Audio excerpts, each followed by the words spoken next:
성경 말씀 사도행전 4장 18절 말씀부터 21절 말씀까지 같이 봉독하도록 하십시다. 그들을 불러 경계하여 도무지 예수의 이름으로 말하지도 말고 가르치지도 말라 하니 베드로와 요한이 대답하여 가로되 하나님 앞에서 너희 말 듣는 것이 하나님 말씀 듣는 것보다 옳은가 판단하라. 우리는 보고 들은 것을 말하지 아니할 수 없다 하니 관원들이 백성을 위하여 죄를 어떻게 벌할 도리를 찾지 못하고 다시 위협하여 놓아주었으니 이런 모든 사람이 그 된 일을 보고 하나님께 영광을 돌리리라. 아멘. 오늘 이 본문 말씀은 초대교회에 제일 처음으로 환난과 핍박이 닥치고 또 위협을 당하는 그런 내용입니다. 그런 위협과 또 핍박을 당했을 때 베드로와 요한이 아주 담대하게 대답을 하고 또 복음을 전하는 그런 내용입니다. 특별히 오늘 여기 베드로와 요한의 대답을 보면 하나님 앞에서 너희 말 듣는 것이 하나님 말씀 듣는 것보다 옳은가 판단하라. 이 대답은 우리도 신앙생활하면서 이런 환난과 핍박 또 반대 닥칠 수 있죠. 그때 우리가 그 어려운 일을 극복하고 또 싸워서 승리할 수 있는 믿음의 자세를 우리에게 교훈하시는 말씀이라고 생각을 합니다. 우리 오늘 이 베드로와 요한 어떤 믿음의 자세를 가졌는지 우리 참고하면서 우리도 그들과 같은 그런 믿음의 자세를 가지고 하나님께서 우리에게 주신 사명들 또 순종 우리 잘할 수 있는 그런 역사들이 있기를 원합니다. 이 말씀의 내용을 조금 먼저 설명을 드리면 오순절날 성령이 충만함을 받고 제자들이 또 초대교회 성도들이 열심을 내어서 담대하게 복음을 전하게 되죠. 복음을 전하게 되고 또 베드로가 그 오순절 성령 강림의 역사가 일어난 뒤에 사람들이 놀라서 이게 무슨 일이냐 할 때 예수 그리스도를 전하고 많은 사람들이 세례를 받고 돌이키는 그런 역사가 있었고 그 뒤에 이제 사도행전 3장에 보면 베드로와 요한이 성전 미문에 앉아있는 사람들 9시 기도 시간에 기도하러 올라갔다가 날 때부터 안전병이 된 사람을 이렇게 세우죠. 그 일을 통해서 베드로가 또다시 복음을 전하게 됩니다. 솔로몬 행각에서 복음을 전하게 되는데 그때 당시에 그 복음을 듣는 사람들 5,000명이 예수를 믿게 되었다 그랬죠. 여기 4장 4절에 보면 말씀 듣는 사람 중에 믿는 자가 많으니 남자의 수가 약 5,000이다. 이스라엘 사람들은 성경에 남자 중심이죠. 그죠? 그래서 여자나 어린아이 숫자에 개수에 안 들어갔습니다. 남자는 5,000명입니다. 그러니까 대충 몇 명이나 되겠습니까? 한 2배 이상은 되겠죠. 그죠? 그 많은 숫자가 베드로의 설교를 듣고 예수를 믿게 되는 그런 역사가 있었습니다. 근데 이 솔로몬 행각에서 복음을 전할 때 누가 찾아옵니까? 공회원들. 그 공회원들이 찾아와서 베드로와 요한을 붙잡아가지고 가두게 되죠. 가두고 무슨 이야기를 합니까? 그 5절에 보면 사도행전 4장 5절에 보면 이튿날 관원과 장로와 서기관들이 예루살렘에 모였는데 그리고 쭉 나오고 그 다음에 사도들을 가운데 세우고 내가 무슨 권세로 또 누구 이름으로 이 일을 행하였느냐 이제 신문을 하는 거죠. 이 상황이 어떤 상황이냐 하면 지금 이들을 신문하는 이 회의가 공회입니다. 공회는 그 이스라엘 나라의 최고 법정기관입니다.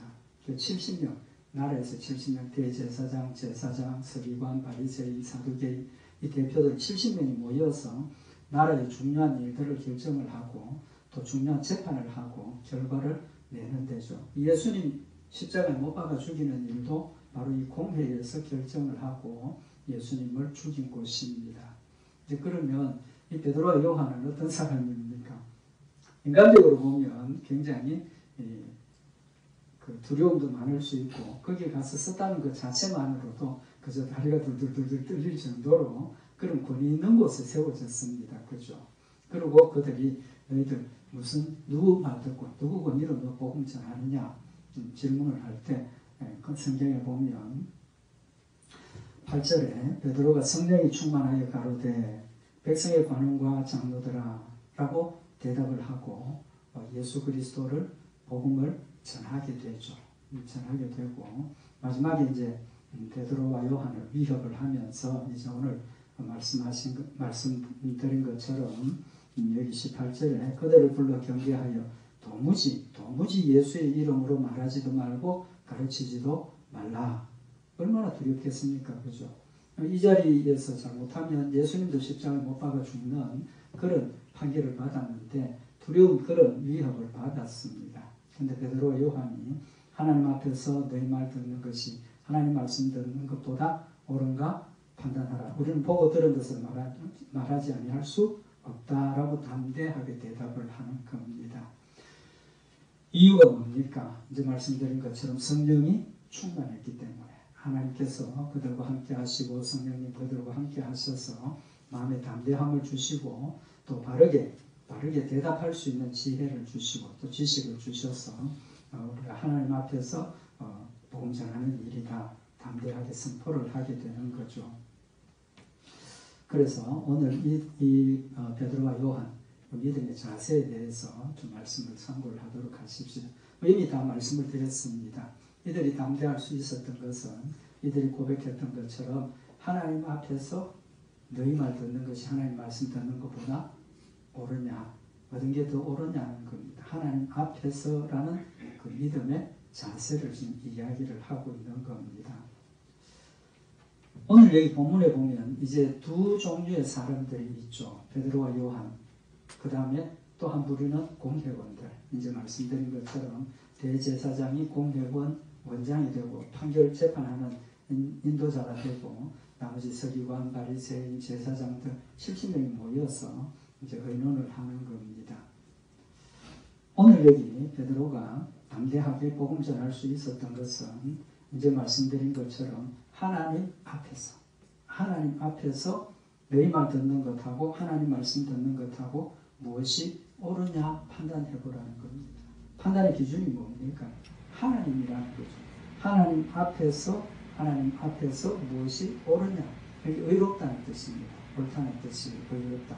뭐가 하나님의 뜻이고 뭐가 하나님 말씀대로 옳은 일이냐라는 것을 질문을 하고 우리는 하나님 앞에서 이것이 옳다고 믿기 때문에 이 일을 할 수밖에 없다라고 선언을 하는 겁니다. 그래서 그들이 옛날에는 어떤 사람입니까? 베드로는 어떤 사람입니까? 베드로 어떤 사람입니까? 예수님 무리로 걸어오실 때 예수님 나 무리로 걸어가게 해주세요. 못 뛰어들었습니다. 오라 안 뛰어들었습니다. 의심 때문에 점점 물에 빠져갔던 그런 연약한 믿음의 사람입니다. 또 어떤 사람입니까? 예수님 나는 죽음의 자리까지도 버리지 않고 예수님 따라갈 겁니다 라고 장담했던 사람이 순식간에 예수님 버리고 도망가 버렸습니다. 그죠? 도망가 버린 사람입니다. 그것만 있습니까? 부활하신 예수님 만났지 않습니까? 부활하신 예수님을 만났지만 믿음 지키고 따랐습니까? 아니지 않습니까? 부활하신 예수님을 만났음에도 불구하고 그는 버려두고 다른 제자들보다 제일 앞장서서 나는 내 본업으로 돌아가겠다라고 고기 잡는 자신의 생업 현장으로 돌아가 버린 사람입니다. 그렇게 보면 베드로가 얼마나 믿음이 연약하고 부족한 사람인가 하는 걸 충분히 알 수 있지 않습니까? 그랬던 사람이 성령의 충만함을 받고 난 뒤에 이제는 어떤 믿음인지 아세요? 하나님 앞에서 자신의 모습을 세우고 하나님 앞에서 자신의 모습을 돌아보고 내가 하나님 앞에서 어떻게 행해야 하는가 하는 것을 생각을 하니까 이제는 국가의 최고의 지도자들이 예수 전하지 말라라고 하는 그 위협에 누구 말이 옳으냐? 하나님 앞에서라는 그 명제를 가지고 하나님 앞에서라는 믿음을 가지고 나니까 사람의 두려움, 사람의 위협은 아무것도 아니라는 겁니다. 하나님의 역사와 하나님이 다스리시고 지키심을 믿고 나니까 세상의 것이 아무것도 아니라는 결론을 내리게 되는 거죠. 반면에 지금 베드로를 잡아놓고 재판하는 사람들은 또 어떤 사람입니까? 정치적인 종교적인 지도자들입니다. 제사장입니다. 또 서기관과 바리새인들은 또 어떤 사람입니까? 사두개인은 또 어떤 사람입니까? 그들은 율법을 철저하게 준수하고 하나님 말씀대로 산다라고 자부하고 또 드러내고 자기를 자랑하는 그런 사람들입니다. 역시 이들도 누구 앞에서 있습니까? 율법을 중요하게 생각을 하고 율법을 철저하게 지키려고 한다는 것 자체는 그들이 하나님 앞에서 있다는 사실을 백성들에게 나타내 보여주고 또 그것을 실천하려고 노력하는 사람들이라고 볼 수 있을 겁니다. 똑같이 하나님 앞에서 있는 사람들입니다. 그렇다면 이들도 역시 하나님을 두려워하고 하나님을 경외한다면 그들의 말과 행동이 전혀 달라져야 된다는 거죠. 오히려 예수님을 메시아로 받아들이고 하나님께서 보내주신 그 놀라운 축복과 은혜를 감사하면서 예수님을 믿고 이들도 회개하고 자복하고 구원받는 자리에 동참을 했어야 할 사람들이라는 겁니다. 그럼에도 불구하고 이들의 실제적인 모습은 어떤 모습입니까? 오늘 여기 21절 말씀에 보면 관원들이 백성을 인하여 저희를 어떻게 벌할 도리를 찾지 못하고 다시 위협하여 놓아주었다는 겁니다. 베드로가 요한을 놓아주었다는 겁니다. 붙잡아서 하지 못하게 위협을 하는데 베드로가 요한 그럼 당신들 말 듣고 앞으로 복음 안전하겠습니다. 그렇다면 당연히 놓아줘야 되죠. 근데 뭐라고 대답을 했습니까? 하나님 앞에서 어떤 게 옳으냐? 그 말은 우리는 하나님 앞에 서서 하나님의 뜻이 그것이고 하나님이 그걸 명령하셨기 때문에 우리는 복음 전하겠다는 이야기를 하고 있습니다. 그럼에도 불구하고 그들은 베드로와 요한을 놓아주었다는 겁니다. 놓아준 이유가 뭡니까? 백성들을 인하여. 지금 베드로가 성령 충만한 역사를 받고 또 어린이의 성령 충만한 역사를 행하고 또 안전뱅이를 일으키고 복음을 능력이 있겠지만 그 모습을 보고 백성들이 어떻게 했습니까? 열심히 지금 믿고 따르고 예수님을 따르는 그런 제자들이 많아졌다는 겁니다. 백성들이 따르니까 누구 때문에? 백성들이 두려워서 놓아준다는 겁니다. 이들의 권세는 어떤 권세입니까?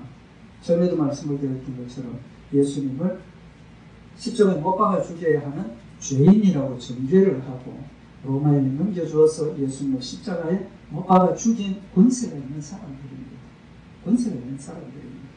그렇다면 자기 일에 투철하고 자기 생각에 투철했다면 어떻게 해야 됩니까? 똑같이 예수님의 제자고 예수님을 전하는 사람, 십자가에 못 박아 죽인 죄인을 따르는 사람들이니까 그것 하나만 가져도 얼마든지 이들을 십자가에 못 박아 죽일 수 있는 아니면 옥에 가두어서 다시는 밖에 나가지 못하도록 하는 그런 권세를 가진 사람들입니다. 그럼에도 불구하고 그들의 마음속에 하나님을 얻고 자신들의 명예와 권세와 또 자신들의 자랑거리를 찾다가 보니까 백성들이 이들을 따르고 믿고 의지하니까 이 사람들 옥에 가두었다면 어떻게 됩니까? 백성들의 반항과 백성들의 어떤 그런 공격을 받을 가능성이 많으니까 백성들 때문에 놓아주게 되었다라는 사실을 말씀을 하고 있는 겁니다. 하나님 앞에서라는 똑같은 믿음을 가지고 있었지만 실제로 이들은 하나님보다는 누구를 더 의식합니까? 사람들을 더 의식하는 겁니다. 사람들을 의식했기 때문에 그들의 신앙생활의 모습이 예수님으로부터 뭐라고 책망을 받았습니까? 외식하는 자들이라고 책망받지 않았습니까? 외식하는 자들이다.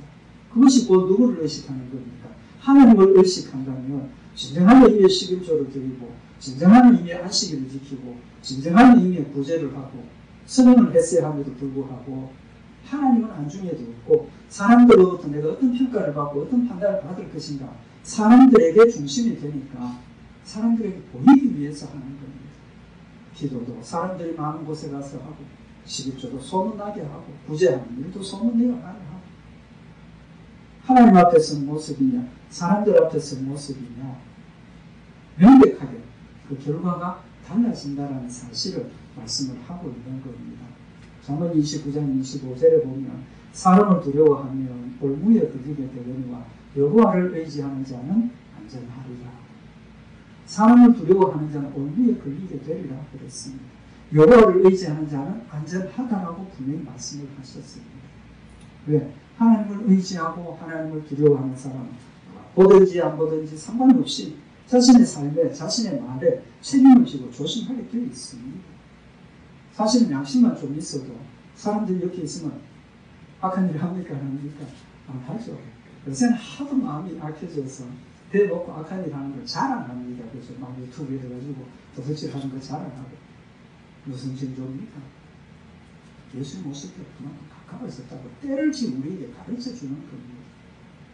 어쨌든 이들은 하나님을 두려워하지 않고 사람을 의식했기 때문에 결과적으로 하나님의 뜻을 저버리고 실패했다는 사실을 말씀을 하고 있는 겁니다. 그래서 히브리서 11장 6절에 보면 믿음이 없이는 기쁘시게 못하나니 하나님께 나아가는 자는 반드시 그가 계신 것과 또한 그가 자기를 찾는 자들에게 상 주시는 이심을 믿어야 할지니라.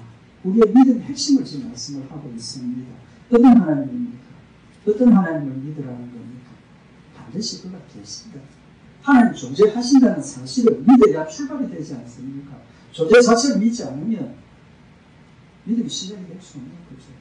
하나님이 존재하신다는 것과 또한 그가 자기를 찾는 자들에게 상 주시는 이심을 믿어야 할지니라. 하나님 상 주시는 하나님이십니다. 우리 성도들에게는 심판이 상받는 때입니다. 우리 성도들에게. 믿지 않는 자들에게는 심판이 무슨 시간입니까? 형벌받아 지옥 가는 시간입니다. 그렇기 때문에 우리는 주님 어서 오시옵소서라는 믿음을 가질 수 있고 주님 오시기를 기대하고 기다리는 그런 믿음을 가지고 생활할 수 있는 힘이 우리에게 있다라는 사실을 말씀을 하고 있는 겁니다. 이들은 인간을 의지하고 인간의 모습을 드러냈기 때문에 그들은 넘어질 수밖에 없었다는 사실을 말씀을 하고 있는 겁니다. 예수님도 우리에게 말씀하셨지 않습니까?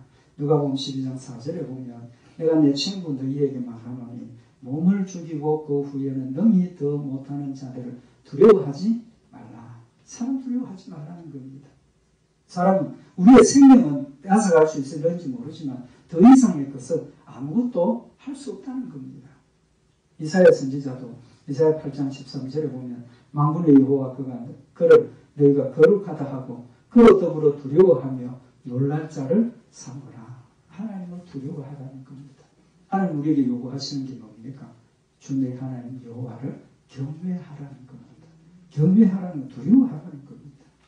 우리가 하나님을 인식하고 하나님을 두려워할 때 우리의 모습이 바로 세워질 수 있고 조금이라도 더 온전한 모습으로 그리스도의 모습을 닮아갈 수 있다는 사실을 우리에게 교훈을 하고 있습니다.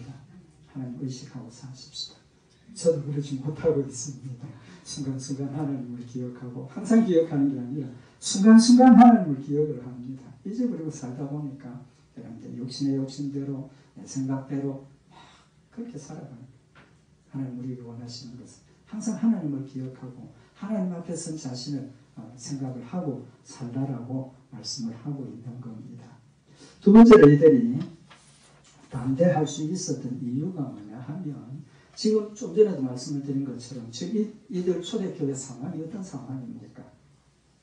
굉장히 지금 뜨거워서 이 성령의 역사가 처음 일어나고 방언도 하고 막 성령의 역사가 처음 일어나면서 또 베드로도 안전뱅이도 일으키고 뭐 기적도 행하고 놀라운 역사들을 행하고 그들의 삶이 정말 하나님 말씀대로 사는 그런 삶이 되니까 사도행전 2장에 보면 43절에 보면 사람마다 두려워하는데 사도들로 인하여 기사와 표적이 많이 나타나니 믿는 사람이 다 함께 있어 모든 물건을 서로 통용하고 또 재산과 소유를 팔아 각 사람의 필요를 따라 나눠주고 날마다 마음을 같이하여 성전에 모이기를 힘쓰고 집에서 떡을 떼며 기쁨과 순전한 마음으로 음식을 먹고 하나님을 찬미하여 또 온 백성에게 칭송을 받으니 주께서 구원받는 사람을 날마다 더하게 하시더라. 그들의 삶이 완벽한 믿음의 모습을 지금 보여주고 있는 겁니다. 그들의 삶이 그러니까 예수를 믿지 않고 버렸던 그들도 이들의 삶을 보면서 이들이 얼마나 완벽하게 선한 모습으로 사니까 오히려 그들을 두려워한다는 겁니다. 두려워합니다.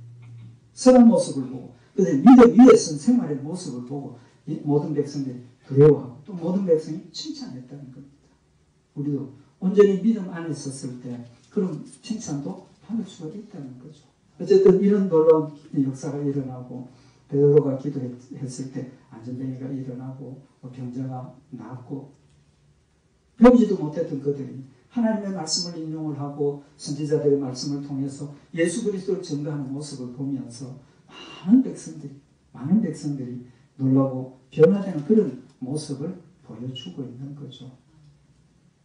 근데 이들이 잡혀서 예수 전하지 말라 위협을 받았습니다. 잘 나가다가 탁 넘어지면 어떻습니까? 낙심이 더 크죠, 그죠? 막 이렇게 잘 부흥하고 성장하고 잘 하다가 탁 넘어지면 사람 심리가 더 평소보다 더 위기감을 느끼고 낙심할 수 있는 게 우리 인간들의 모습 아니겠습니까? 이렇게 놀라운 역사가 일어나고 하루에 3,000명씩 세례를 받고 하루에 5,000명 복음을 듣고 변화받고 이런 놀라운 역사가 일어나는데 딱 잡혀가지고 다시는 전하지 말라.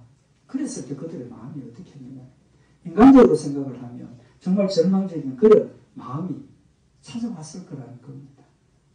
그럼에도 불구하고 그들은 좀 전에 말씀드린 것처럼 하나님 앞에서 우리가 하나님 말씀 듣는 것이 옳으냐, 내 말 듣는 게 옳으냐, 오히려 방문하고 대항할 수 있던, 대적할 수 있던 힘이 어디에서 나왔느냐는 겁니다.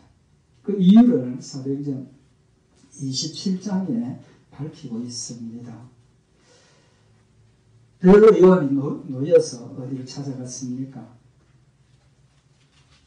교회로 찾아갔습니다. 23절에 보면 사도들이 노임에 그 동료에게 가서 제사장들과 장로들의 말을 다 고하니 다 고했습니다. 잡혀서 놓여져서 교회를 찾아간 거죠.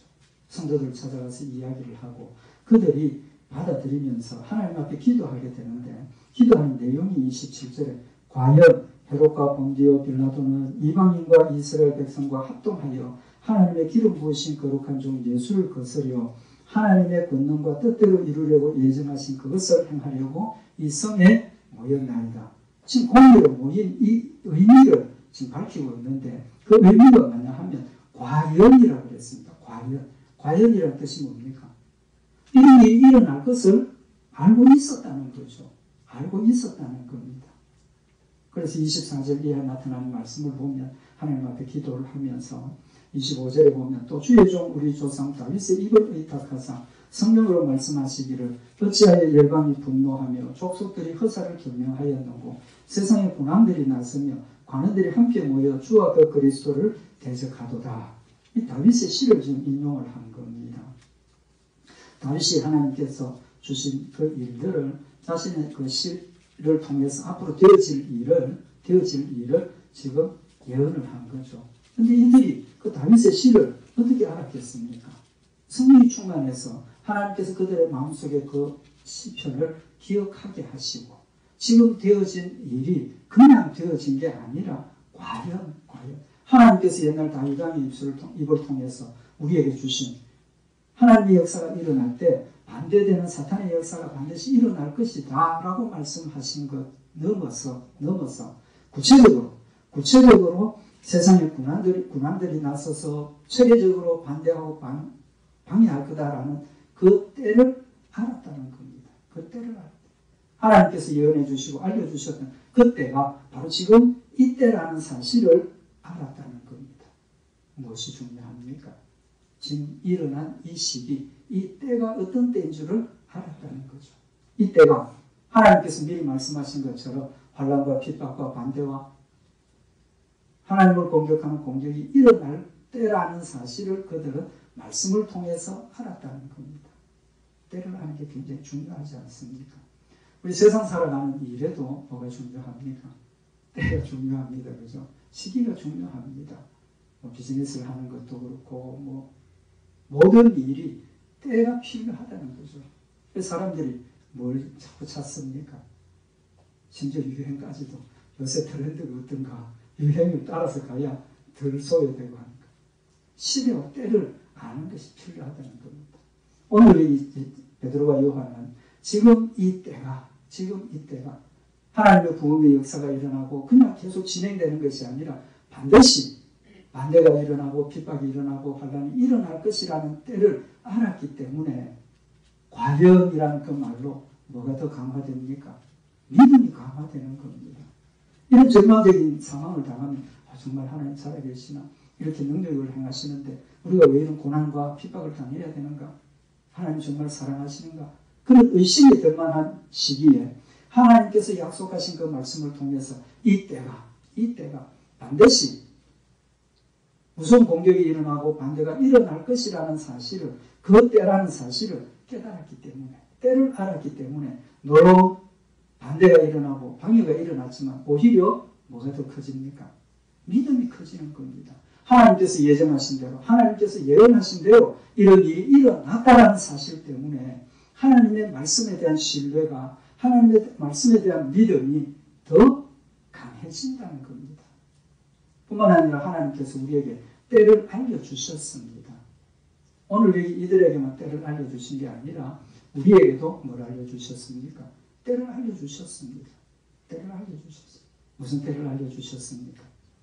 예수님 재림하실 때를 알려주셨습니다. 예수님 언제, 어디서, 몇 날, 몇 시에 재림하신다는 것 절대로 비밀에 붙이셨습니다. 심지어 예수님이 나도 내가 언제 올지 그때는 모른다라고 말씀을 하시는 것까지도 때를, 정확한 때를 감추어 두셨지만 예수님 오실 때를 우리에게 알려주셨습니다. 모르게 하신 게 아니라는 겁니다. 예수님 뭐라고 말씀을 하셨습니까? 처기를 분별하라 그랬지 않습니까?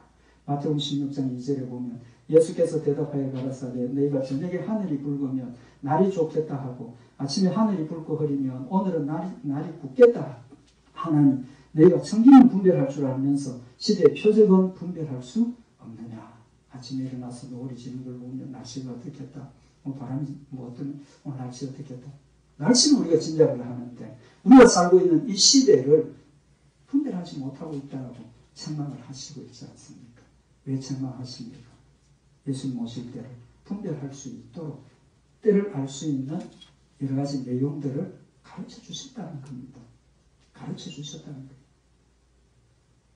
말세가 되면 예수님 때 오실 재림 때가 가까워오면 분명히 이 세상에 이런 일들이 일어날 것이다라고 말씀을 하셨습니다. 기억하고 계십니까? 저도 다는 기억을 못하지만 대체적인 건 알고 있지 않습니까? 천재지변이 일어나고 그런 것도 중요하지만 뭐가 사람의 사랑이 식어지고 원망하고 불평하고 다툼이 일어나고 하나님께서 주신 이 약속의 말씀들이 지금 우리가 살아가고 있는 이 시대를 보면 너무나 다 맞아들어요. 지금 거의 다 됐어요. 뭐만 남았습니까? 복음이 딱 끝까지 전파되어야 된다는데 복음이 딱 끝까지 아직 전파되지 못하고 있습니다. 그렇지만 지금 거의 딱 끝까지 전파가 되었어요. 나중에 시간 되시면 집에 가셔서 성경 말씀이 각 나라 언어로 전파가 번역이 되어야 복음이 전파되는 길이지 않습니까? 지금 성경 말씀이 몇 나라 언어로 번역되는지 한번 찾아보세요. 찾아보시면 얼마만큼 예수님 오실 때가 가까웠는가 아마 우리 짐작할 수 있을 것 같아요. 어쨌든 지금 우리가 사는 이 시대는 하나님의 말씀을 대적하는 일이 이 시대처럼 내놓고 목숨 위협하고 공격하고 그런 시대가 아닙니다. 아주 교묘하게 방대하게 여러 분야에서 예수를 바르게 믿지 못하도록 지금 공격하고 반대하고 방해하고 있지 않습니까? 자유를 빙자해서 양심의 자유를 빙자해서 문화적인 걸 빙자해서 사람의 본성을 핑계대면서 하나님 주신 말씀을 반대하고 순종하지 못하도록 방해하고 있는 이럴 때를 우리가 생각을 한다면 지금 우리는 예수님 오셔서 이미 문고리를 잡고 문을 열고 계시는 시대라는 사실을 우리가 알아야 된다는 겁니다. 우리가 때를 날 때, 우리가 하나님 앞에 나를 세우고 하나님의 뜻을 실천하는 그 일에 더 열심히 우리가 세워질 수 있다라고 생각을 합니다. 마지막으로 한 가지 더, 이들이 하나님 말씀 위에서 담대할 수 있었던 것은 이때에 뭘 해야 되는가 하는 것을 정확하게 알고 있었습니다. 주님 오실 때가 임박했는데 우리가 뭘 해야 되는지 모른다면 오히려 더 당황하고 방황하고 걱정하고 있지 않겠습니까? 때가 되었으면 그때에 우리가 뭘 해야 되느냐를 알아야 된다는 겁니다. 오늘 여기 베드로와 요한이 놓여놨을 때 제일 먼저 한 일이 뭡니까? 좀 전에 공독해드린 것처럼 그 동료에게로 갔다. 그 동료에게로 갔다. 바꿔 말하면 어디로 갔다는 겁니까? 교회로 갔다는 것이죠. 교회로 갔다. 성도들이 모여서 하나님의 말씀대로 가르치고 배우고 기도하고 성도들이 있는 그곳으로 찾아갔다는 겁니다. 두 번째는 찾아가서 뭐 했습니까? 일심으로 기도했다는 겁니다. 합심해서 기도했다는 겁니다. 첫 번째 하나님께서 우리에게 교회를 주신 목적이 어려울 때 힘들 때 우리가 어디 찾아야 됩니까? 교회를 찾으셔야 됩니다. 신앙은 혼자 하는 게 절대로 아닙니다. 혼자 절대로 이길 수 없습니다. 하나님께서 교회를 주신 목적은 하나님 말씀 가운데 우리가 같이 말씀으로 뜻을 합하고 하나님 주신 힘으로 함께 나누고 같이 힘을 얻어서 사탄을 대적하고 승리하도록 우리에게 교회를 주신 겁니다. 교회의 본질은 제 생각입니다. 한마디로 이야기를 하면 모이고 흩어지는 것입니다. 교회는 모이고 흩어지는 것. 모여서 뭐 합니까? 사도행전 2장 42절에 보면 저희가 사도의 가르침을 받아 서로 교제하며 떡을 떼며 기도하기를 전혀 힘쓰니라. 교회에서 하나님의 말씀을 바르게 가르치고 바르게 배우고 함께 기도하고 성도들이 교제하면서 그리스도의 사랑을 나누고 협력하고 더욱 가까워지고 서로 위로하고 격려하고 넘어진 사람 이렇게 세워주고 앞에 가는 사람 뒤에 사람 끌고 또 뒤에서 믿어주고 우리가 사람으로 하나 되게 하신 것을 힘써 지켜서 같이 위로하고 기도하고 힘을 합해서 혼자 할 수 없는 이 일들을 우리 성도들이 모여서 하나님의 일들을 하도록 맡겨주신 겁니다. 어려울 때 찾아올 수 있는 곳이 교회가 되어야 하는 거예요.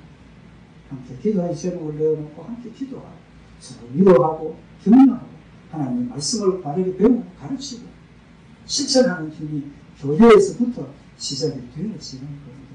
그래서 하나님께서 우리에게 하나 되게 하셨다는 사실을 우리 다시 한번 기억을 하고 하나님 주신 교회가 머리 되시는 하나님 예수님을 통해서 우리가 함께 교제하고 교통하고 하나님의 은혜를 나누는 그런 교회가 되어져야 하고 나 하나 좀 이런 생각 버리십시오. 나 하나 좀 안 해도 된다. 나 하나 좀 안 해도 별 상관없다. 우리가 가져야 할 자세 나는 약하지만 나는 아무것도 할 수 없지만 자리라도 채울 수 있는 힘을 주신 이것을 내가 감당하겠다라는 그런 믿음의 자세로 우리가 하나가 되어서 주의 일들에 함께 나가는 곳이 교회라는 사실을 우리에게 교훈을 하고 있는 겁니다. 두 번째로 교회를 찾아가서 뭐 했습니까? 합심해서 기도했다는 겁니다. 우리 교회가 성도들이 합심해서 기도하는 게 제일 중요한 부분 중에 하나입니다. 우리 성도들 함께 기도의 제목을 나누고 함께 위로하고 함께 기도하고 하나님께서 우리의 기도를 들으시는 겁니다. 마태복음 18장 19절에 보면 진실로 다시 너희에게 이르노니 너희 중에 두 사람이 땅에서 합심하여 무엇이든지 구하면 하늘에 계신 내 아버지께서 저희를 위하여 이루게 하시리라. 두세 사람이 내 이름으로 모인 곳에는 나도 그들 중에 있느니라. 한 사람 두 사람 숫자가 중요한 게 아니고 두 사람이라도 모여서 함께 기도하는 그곳에 하나님이 함께 하시고 뜻을 같이 해서 하나님 앞에 나아갈 때 혼자가 아니라 같이 하나님 은혜로 승리하게 하신 하나님이심을 말씀을 하고 있고 에스더가 했던 중요한 본이 뭡니까? 에스더 4장 16절에 보면 당신은 가서 수산에 있는 유대인을 다 모으고 나를 위하여 금식하되 밤낮 3일을 먹지도 말고 마시지도 마소서. 나도 나의 신유로 더불어 이렇게 금식한 후에 규례를 어리고 왕에게 나아가리니 죽으면 죽으리라. 뭘 부탁합니까? 왕에게 그냥 나갈 수 없으니까 나가면 죽으니까 나도 내 시녀와 함께 3일 동안 금식하면서 기도하고 준비할 테니까 온 이스라엘 백성들, 유다 백성들 나와 함께 사흘을 금식하고 기도해달라고 부탁을 하고 그들이 합심해서 기도하고 죽으면 죽으리라는 믿음을 가지고 에스더가 나갔을 때 하나님께서 그를 통해서 온 유대인들, 민족을 구원하는 그런 놀라운 역사를 하나님이 행하셨다는 겁니다. 다니엘도 어렵고 힘들었을 때 자기 세 친구에게 하늘에 계신 하나님이 이 은밀한 일에 대하여 긍휼히 여기사 자기 다니엘과 동무들이 바벨론의 다른 박사와 함께 죽임을 당치 않게 하시기를 그들로 기도하게 했다. 다니엘의 세 친구가 다니엘과 함께 기도했더니 하나님께서 그들의 기도를 들으시고 하나님 지켜주시고 보호하시고 나를 회복하는 놀라운 역사를 이루셨다는 겁니다. 고린도후서 1장 11절에 보면 너희도 우리를 위하여 간구함으로 도우라. 이는 우리가 많은 사람의 기도로 얻은 은사를 인하여 많은 사람도 우리를 위하여 감사하게 하려 합니다. 사도 바울이 기도 부탁하고 있어요. 사도 바울이 그런 능력을 행하고 복음을 전하고 놀라운 역사를 행한 일은 사도 바울도 하나님 앞에 훌륭한 믿음을 가지고 섬겼지만 중요한 게 뭡니까? 이는 우리가 많은 사람의 기도로 얻은 은사를 인하여 사도 바울이 은사를 행하고 능력을 행한 배후에 뭐가 있다는 겁니까? 많은 사람의 기도로 은사를 받았다. 저를 강하게 하시려면 저도 사도 바울과 같은 사람 만드시려면 우리 성도들이 저를 위해서 열심히 기도해 주셔요. 기도해 주시면 저도 사도 바울과 같은 사람이 될 수 있습니다. 핑계를 꽂지 우리 성도들이 다 돌리는 것 같은데 원리가 그렇다는 겁니다. 하나님 우리에게 주신 일이 전한 게 아니에요. 모든 성도들이 하나님 앞에 합심해서 기도하고 하나님의 뜻을 이루어갈 때에 하나님 주신 힘으로 우리가 주의 일을 감당한다는 사실을 우리에게 보여주고 있습니다. 하나님 중심의 교회가 되기를 원합니다. 교회 중심의 성도들이 되기를 원합니다. 때로 분별하면서 함께 기도하고 하나 된 것을 지켜가면서 우리 주의 뜻을 이루는 복된 교회가 되기를 원합니다. 기도드리십시다.